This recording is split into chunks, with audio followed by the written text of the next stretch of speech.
Buen día, hermanos y hermanas. Dios los bendiga. Quiero empezar esta meditación con la lectura de un cuento. El paraíso que no fue, se titula, de Julio Casati. Dice así: era un lugar maravilloso para vivir. La ciudad era tranquila y segura, sus habitantes amables. En la costa se extendían grandes playas espectaculares donde las aguas eran limpias y cálidas, la arena fina, la brisa suave. A escasos metros de la costa vivía David, pero él nunca había apreciado demasiado la belleza de aquel lugar. Su obsesión siempre había sido viajar a aquella isla. Desde su más tierna infancia, su pasión era ir a la playa y contemplar la pequeña isla que se veía en el horizonte. Para él no había mayor placer que ver caer el sol sobre aquel pequeño trozo de tierra y soñar que algún día pisaría el islote. Siendo niño, había pedido a sus padres que lo llevaran a la isla, pero no estaban muy dispuestos a hacerlo. Decían que era un lugar peligroso, que allí el mar estaba embravecido, que sus costas eran acantilados, el clima malo, la vegetación espinosa y sus gentes desagradables. Sus padres no entendían cómo alguien en su sano juicio quería ir allí. Pero las palabras de sus padres no mermaron su deseo de conquista. Y así, con apenas 6 años, David intentó llegar a nado él solo a esa extensión de tierra. Su aventura no resultó como él esperaba, pudiendo haber muerto ahogado de no ser por un pequeño bote que pasaba por allí. Años más tarde lo intentó de nuevo, esta vez con una pequeña barcaza, pero produciendo idénticos resultados que en su incursión anterior había sido un fracaso. Sus padres no sabían cómo quitarle esa estúpida idea de la cabeza, ya que tenían miedo de que un día su hijo perdiera la vida en un nuevo intento por pisar aquellas tierras. Así que le prometieron que le pagarían un viaje a la isla cuando terminara sus estudios. Su obsesión pareció aplacarse, pero en realidad David seguía yendo a escondidas a la playa para ver el atardecer mientras soñaba con el día en que vería aquel trozo de tierra. Cada vez que mencionaba su deseo de viajar hasta allí, lo trataban poco menos que de loco. La mayoría trataba de quitarle la idea de la cabeza, y otros simplemente creían que hablaba en broma, pues no entendían por qué nadie quería ir hasta allí. Durante una conversación con sus compañeros de universidad, David propuso hacer un viaje a la isla, pero ninguno de sus amigos pareció entusiasmado con la idea, dándole razones parecidas a la de sus padres, y decidiendo casi por unanimidad hacer el viaje a las montañas. David no entendía el porqué de la aversión hacia aquel lugar, y seguía yendo cada vez que podía a la playa para ver su preciada isla. Cuando terminó sus estudios en la universidad, David no le pidió a sus padres el viaje prometido. Sabía que se negarían o por lo menos que le darían un disgusto, ya que ellos creían superado su deseo, atribuyéndolo a una de esas fases del crecimiento. Pero su sueño no estaba suspendido, ni mucho menos. Los comentarios despectivos hacia la isla por parte de familiares y amigos, lejos de desalentar a David, habían despertado en él mayor deseo de descubrimiento. ¿Por qué todo el mundo odia ese pedazo de piedra anclado en el mar? Estaba decidido, iba a hacer aquel viaje, pero no iba a pedir permiso, ni consejo, ni se lo iba a contar a nadie. Sería su secreto. No quería que nadie le arruinara el viaje. Era un viaje que debía hacer él solo. Como cuando era niño, se echaría a la mar sin contar con compañía alguna. Pero esta vez no cometería las imprudencias de la niñez. Hacía tiempo que había estado ahorrando dinero para el viaje. Salía un barco cada 3 días en dirección a la isla. No era un barco turista, ya que nadie viajaba a aquella isla por placer, sino un barco de carga. Había hablado con el capitán y se habían puesto de acuerdo en el precio. El único inconveniente sería que no podría volver a la casa hasta pasados 3 días. Pero esto no molestó en absoluto a David, sino más bien lo contrario, dándole de este modo la posibilidad de conocer un poco más la isla.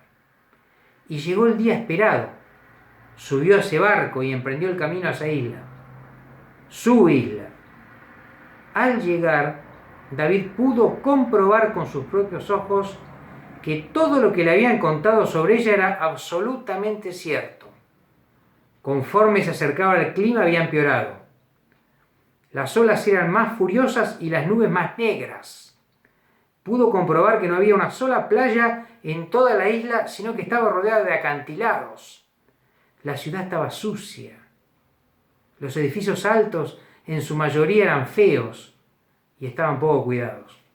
La gente con la que se cruzó parecía malhumoradas y maleducadas, caminando sin atender a nada más que a ellos mismos. Además, al bajar del barco le habían recomendado que tuviera cuidado con su cartera, pues había muchos ladrones por los alrededores. Ahora, mientras esperaba que saliera nuevamente el barco en dirección a su casa, estaba satisfecho con el viaje que acababa de realizar. Cierto que aquella isla era el peor lugar del mundo, pero gracias a su empeño había visto cómo era un amanecer en su patria, desde aquella isla. Sin duda el espectáculo más lindo del mundo. Y es que ese viaje le había hecho valorar lo que ya tenía y nunca supo apreciar, que vivía en el paraíso. Fin.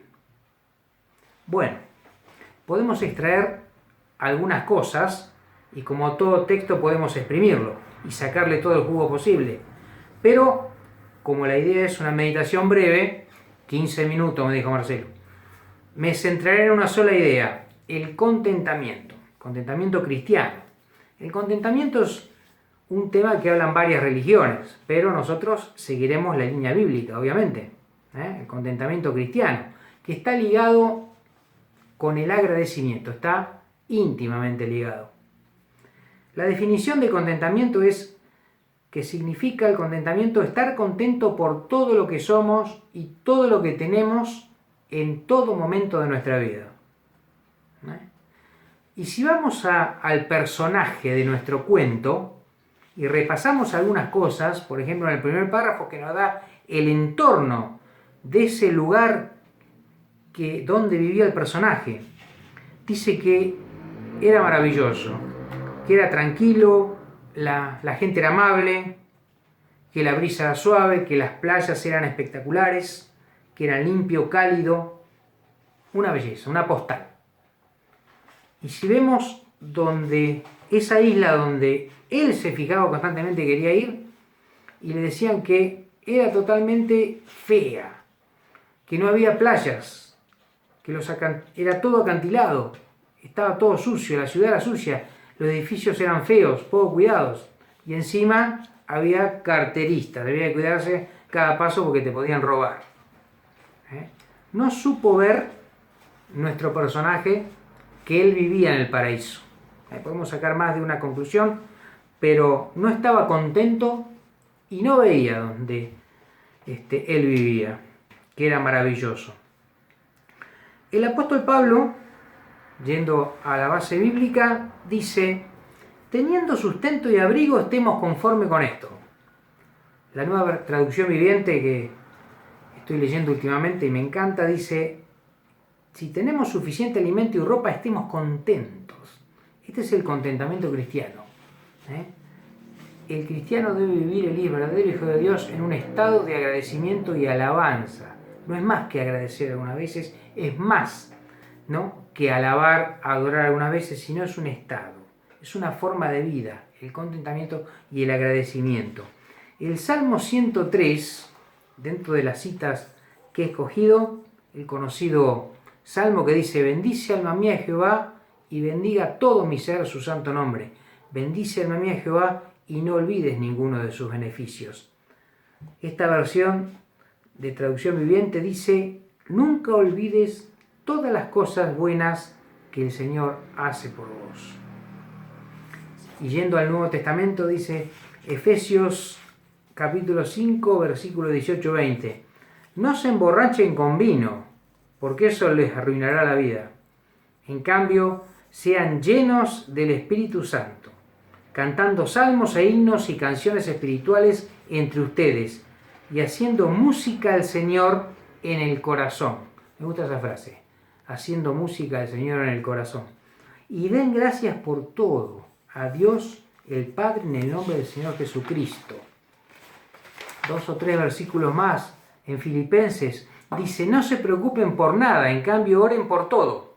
Díganle a Dios lo que necesitan y denle gracias por todo lo hecho. Colosenses 3.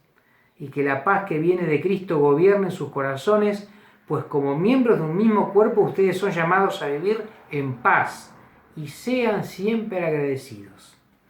Que el mensaje de Cristo con toda su riqueza llene sus vidas. Enséñense y aconséjense unos a otros con toda la sabiduría que Él da. Cante salmos e himnos y canciones espirituales a Dios con un corazón agradecido. Y todo lo que hagan o digan, háganlo como representantes del Señor Jesús y den gracias a Dios Padre por medio de Él. La última cita muy conocida, en 1 Tesalonicenses 5:18, dice: sean agradecidos en toda circunstancia, pues esta es la voluntad de Dios para ustedes los que pertenecen a Cristo Jesús. Teniendo en mente todos estos pasajes que siguen una línea, el agradecimiento, el estar contento, en ese estado que dije de alabanza y agradecimiento, vemos que la exhortación apostólica va en esa línea para todo hijo de Dios. Los que no son hijos de Dios, que le dan la espalda a Dios, no pueden vivir en este estado de agradecimiento. Finalmente, pensamos en esta idea basada en el Salmo 73:26, que dice: podrán desfallecer mi cuerpo y mi espíritu, pero Dios fortalece mi corazón, Él es mi herencia eterna. ¿Cuál es nuestra herencia eterna? ¿El cielo? ¿Las moradas del Padre? ¿Las calles de oro en las cuales alegre caminaré, como decía el viejo corito? No, la persona de Dios mismo, la herencia eterna. Es la perla de gran precio que nos dice la parábola. El reino de los cielos acercado. Jesús mismo descendió. Y los que estaban ahí no lo podían ver, como tampoco lo podía ver el personaje de nuestro cuento, que vivía en el paraíso y no se daba cuenta.